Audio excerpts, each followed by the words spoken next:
Hey guys and आज के इस वीडियो के अंदर हम करने वाले हैं class 12th math chapter 7 integration के मिसलेनियस के सभी क्वेश्चन जो कि आपको एक प्लेलिस्ट के अंदर देखने को मिल रहे होंगे।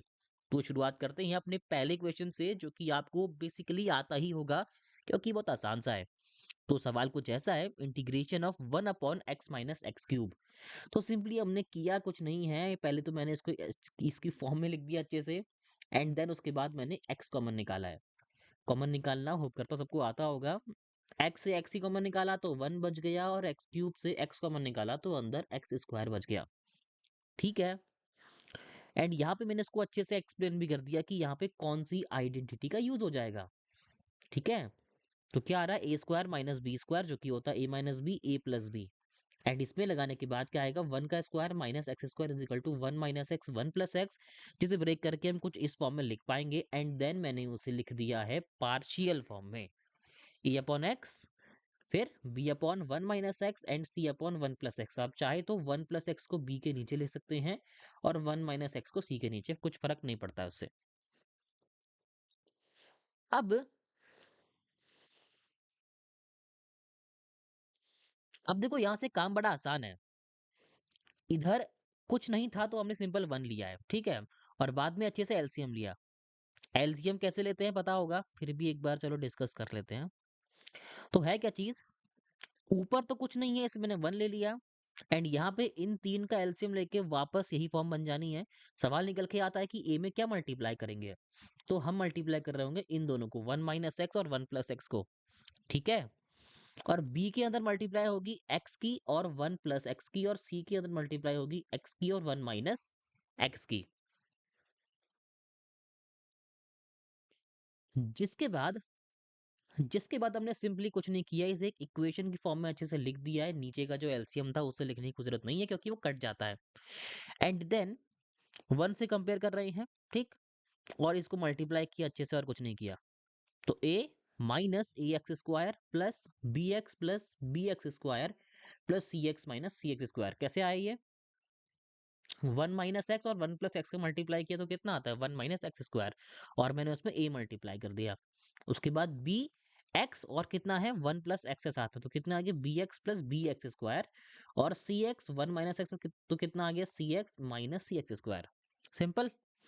और मैंने क्या किया, जितने भी एक्स स्क्वायर वाले टर्म्स हैं उन्हें मैंने बस साथ में लिखा है जो कि कुछ इस तरीके से बन जाएंगे। ठीक है, मैंने एक्स स्क्वायर कॉमन निकाल के यहाँ रखा, तो माइनस का ए प्लस का बी माइनस का सी आ गया। और यहाँ पे देखो मैंने एक फॉर्म अच्छे से बना दी है, zero x square plus zero x plus one. ठीक। एंड उसके बाद मैंने एक्स वाली जितनी टर्म थी उनको एक साथ रखा जो कि होप सो माइनस का सॉरी प्लस का बी रहेगी और प्लस का सी है, ए एक्स कुछ नहीं था। ठीक है। तो मैंने एक्स बाहर निकाला, बी प्लस सी लिया, और ए जो है ना ये वाला, ये रह गया यहाँ पे अकेला। अब क्या किया जो एक्स स्क्वायर वाला टर्म था वो कंपेयर होगा जीरो के साथ, जो एक्स वाला टर्म था वो कंपेयर होगा अगेन जीरो के साथ, जो और जो ए है वो कंपेयर होगा वन के साथ। तो माइनस का ए प्लस का बी माइनस का C equal to zero, A equal to one और B plus C equal to zero. आप खुद से भी कर सकते हैं, ऐसे मैंने किया ही क्या, इसमें ए इक्वल टू वन था ना, तो बेसिकली मैंने ए इक्वल टू वन यहाँ पुट कर दिया, तो जो माइनस वन आया है वो वहां चला जाएगा, जिससे कि जो मेरा बी माइनस सी है वो वन हो जाएगा। और ऑलरेडी मेरा जो बी प्लस सी है वो जीरो ही था, तो कुछ नहीं हुआ, माइनस सी प्लस सी, बेसिकली दोनों इक्वेशन को ऐड कर दो, वो कट रहे हैं, बी प्लस बी होता है two b, one plus zero मेरे गाँव में वन ही होता है। तो बी कितना हो गया one by two, A one था, और सी भी निकाल लेंगे, कहीं पुट कर लो, या तो इसमें डाल लो या तो इसमें डाल लो, बात एक ही पड़ेगी आपको। सी कितना आ गया माइनस का वन बाई टू। बहुत आसान था ना। अब उसके बाद हमने कुछ नहीं किया, यहाँ पे उनकी वैल्यूज पुट करी है, यहाँ पे ए वाले की आई है, यहाँ पे बी वाले की आई है, यहाँ पे सी वाले की आई है, इसीलिए यहाँ पे माइनस का वन बाई टू आ चुका है। और अब कुछ नहीं करना, बस सॉल्व कर देना है।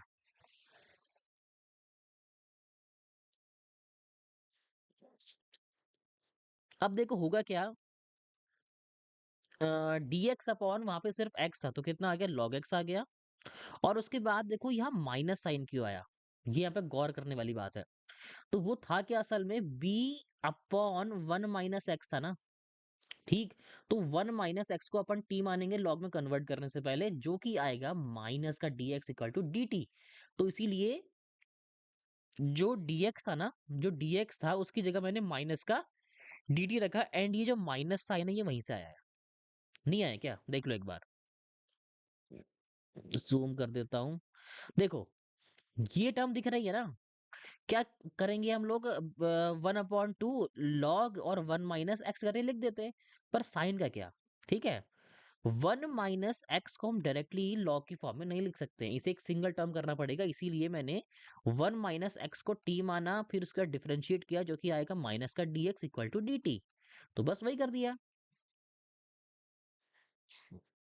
एंड यही रीजन एंड यही रीजन है कि यहाँ पे मुझे माइनस का साइन देखने को मिला। बहुत से लोग यहाँ पे गलती कर देते हैं, इस चक्कर में उनका आंसर मैच नहीं कर रहा होता है। ठीक है, तो हाफ माइनस का हाफ लॉग 1 - x, सी के पास ऑलरेडी माइनस था और यहाँ माइनस दोबारा नहीं आ सकता, क्योंकि 1 + x को t मानोगे तो dx इक्वल टू dt ही हो जाना है, वहां माइनस खेल नहीं होगा। तो हाफ लॉग 1 + x आ गया। फिर क्या करना है, देखो इन दोनों में ही क्या कॉमन दिख रहा है हमें? माइनस कॉमन दिख रहा है, 1/2 को पावर में डाल दिया। अरे यार ये क्यों आ जाता बार बार? ठीक है, क्या किया, माइनस मैंने निकाला बाहर कॉमन, और 1/2 चला गया पावर में। जानते होगे ना, लॉग का प्रॉपर्टी होता है n log x, जो होता है वो होता है आपका log x की पावर n। तो बस वही किया है। ये आपका n हो गया, ये log हो गया, ये x हो गया, ये बन गया आपका log x की पावर n। n क्या है? 1/2। ठीक, तो यहाँ मैंने ऐसे बड़े तमीज से ऐसे लिख दिया है, देख भले ही गंदा रहा है पर ठीक है। और माइनस बाहर कॉमन लिया ही था, ये log a plus log b की फॉर्म बन रही है, जो कि होता है log a और log b।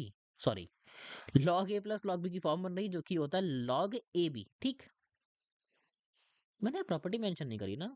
ठीक है, आप वहां एग्जाम में कर देना।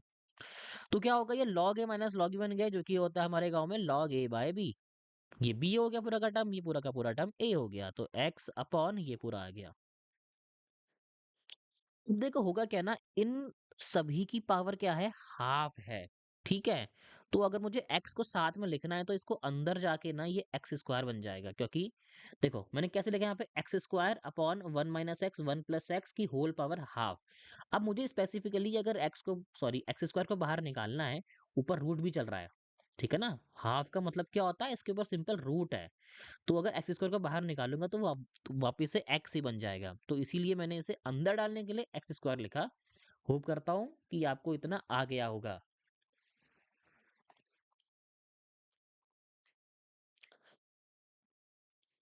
अब इतना आ चुका है तो बेसिकली कुछ बचा नहीं है करने को। जो पावर हाफ थी ना, वो यहाँ पे लग जाएगी। पता होगा ना, log x की पावर n क्या होता है अपने पास? n log x होता है।